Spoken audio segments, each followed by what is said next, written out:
Hey everybody, this is Tom Garman at GuitarAntihero.com, and today we're going to talk a little bit about legato, what what it is not, and some different things that we can do to further develop this technique, how we can best use it, along with some potential pitfalls and things to watch out for.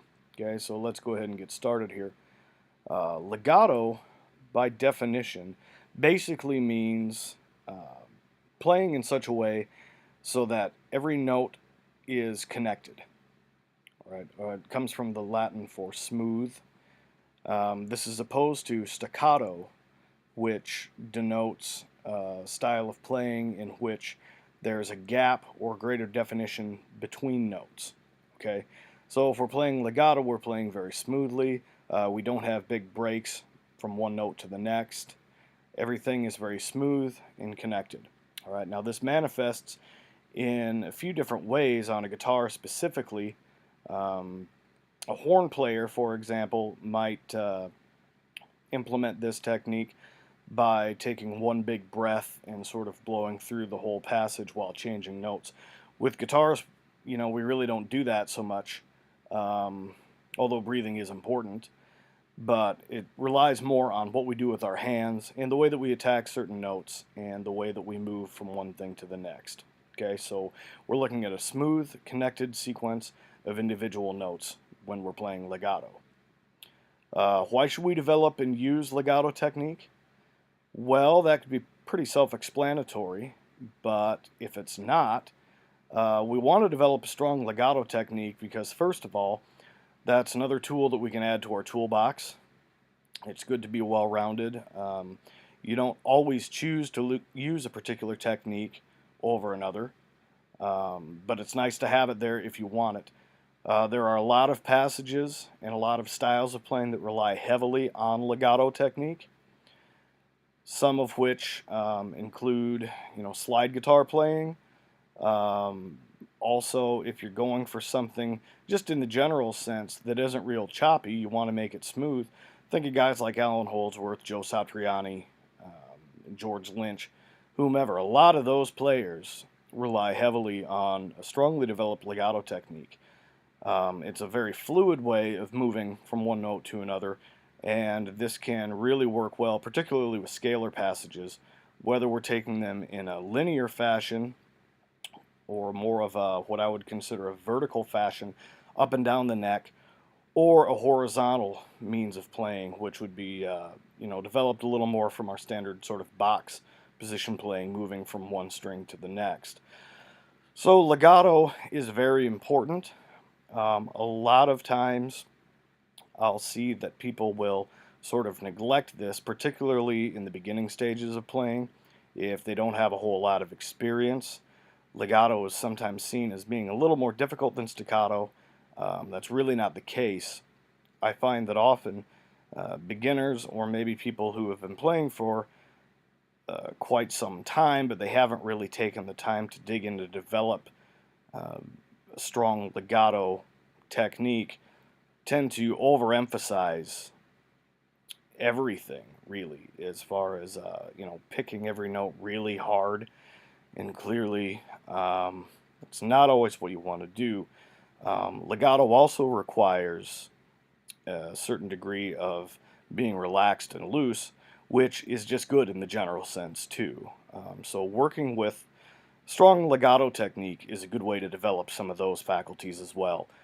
Just that general state of being relaxed, loose, and we can kind of help cultivate that and transfer it to other areas of our playing too. So the hammer-on and the pull-off are probably the two best known legato techniques that we have at our disposal as guitar players. They're sort of mirror images of one another. The hammer-on basically means you sound one note and then sound another or several consecutive notes by hammering or striking the string with the fretting hand, okay, as opposed to picking every note. So, for example, if we're at the A at the second fret of the third string, and we want to hammer onto the B at the fourth fret of the third string, we would play the second fret's note, then we would sound the fourth fret's note at the B with one of our fretting hand fingers rather than picking both notes. Okay. Hammer-ons really only work if you're going from a lower note or a note that's lower in pitch to a higher note, one that's higher in pitch. Okay. Now the opposite of a hammer-on is a pull-off. A pull-off basically works in the same sort of way as a hammer-on, with one key difference. We're starting at a higher pitch note and moving to a lower pitch note. So if we took the previous example we just gave here of the A to B at the second and fourth frets of the third string, if we're moving from a B to an A from the fourth fret to the second fret, we would sound the fourth fret's note, then pull off with a fretting hand finger in order to sound the second fret's note at the A. Okay. Now, a couple things we want to keep in mind as far as technique is concerned with hammers and pulls. I find that for optimum results, when we're hammering, we want to strike with somewhere close to the fingertip of the fretting hand finger, whichever you're using to sound that particular note. There's a smaller surface area. The note is going to be more pronounced. It's going to be sharper in attack, not sharper in pitch necessarily, although I guess technically we are sharpening the note if we're raising it. But using that smaller surface area and more of the fingertip is sort of like smacking the flat end of your hand against the wall and then taking like a knuckle and hitting the wall, right? There's going to be a sharper attack with that. It sounds going to be more pronounced. It's going to be more clear, and you're not going to have to work as hard to get that either. With pull-offs, this can be the same, but there's a little more room for variation here.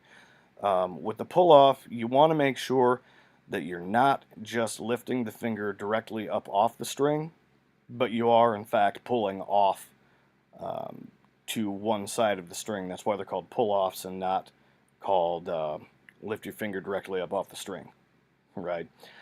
Pull-offs, as far as technique are concerned, oftentimes are a little bit more difficult for hammer-on than hammer-ons for many people, although I have seen it go the other way too.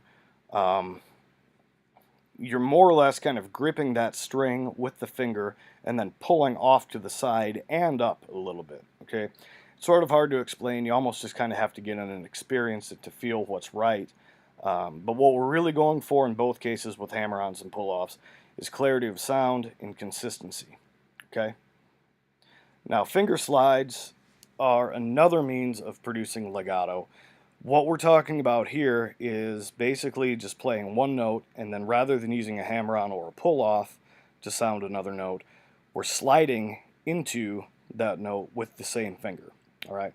Now, this generally applies to single strings. This isn't so much something that you're going to be able to do very well moving from one string to the next, because, you know, by its very definition, this technique requires that you're on one string and then you slide to another note on that same string without breaking the sound, without having a gap between the notes.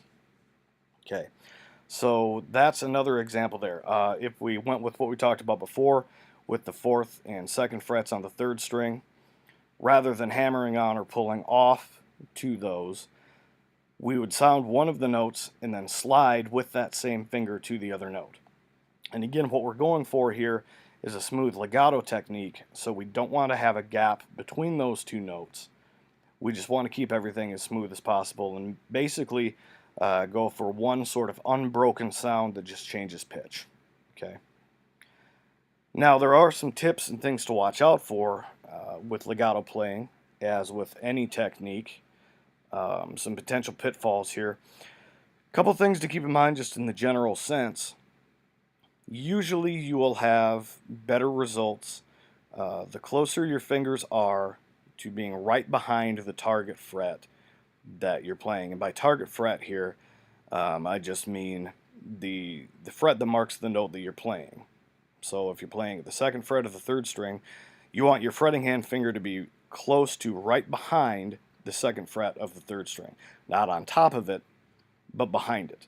And by behind it, we're talking closer to the body of the guitar, further away from the headstock. Okay. This usually means that we don't have to work as hard to sound those particular pitches, and that we're going to get more clarity of sound too. You're closer to the, I guess what you could call the true pitch of the note that you're going for. One thing about guitar is that where the frets mark a given note on a fretboard, that is where the actual true pitch is. Okay, so like a violinist, for example, who doesn't have frets, is better able to find that true pitch, but chances are it's going to be a little less stable because they don't have a marker there like we do with frets on a fretboard, as we do with the guitar. Okay, so the closer we are to our target fret, the truer that note is going to be. All right, and again, we don't have to work quite as hard with it. This applies to hammer-ons and pull-offs.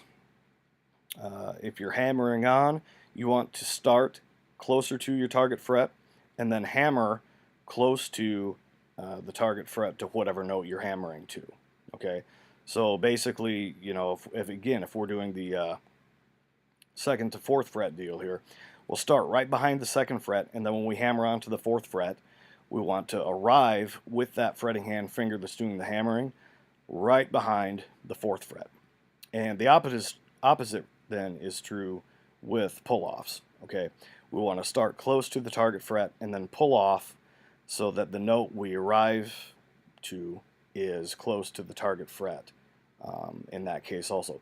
Same thing's true with finger slides. You know, you want to start behind your target fret and end behind the target fret that you're shooting for. Okay, that just kind of helps to clean everything up. Again, you don't have to work as hard. It will produce a clearer sound, generally speaking. That can take a little while to develop, just getting that sense of almost an autopilot deal of where you want to start and where you need to be. But if you consciously work these things and really pay attention to not only how everything sounds, but also how everything feels, then over time you'll develop that and it will become more natural for you to do it that way, and you won't have to give as much conscious thought to the process. And I think that you'll find too that your playing tends to generally improve just in terms of overall cleanliness, smoothness of transitions, clarity of sound, and stuff just gets a little bit easier to play too because you're not having to fight as hard to sound that same note. Okay? Now this is going to wrap it up for our overview of basic legato technique. I hope you found this enjoyable and at least somewhat informative. Make sure to stop over to guitarantihero.com and pick up your free guitar myth busting guide. We're big on busting myths over there. A lot of the stuff that we're told just doesn't pan out. So we aim to end that. Alright, thanks for checking this out. See you next time.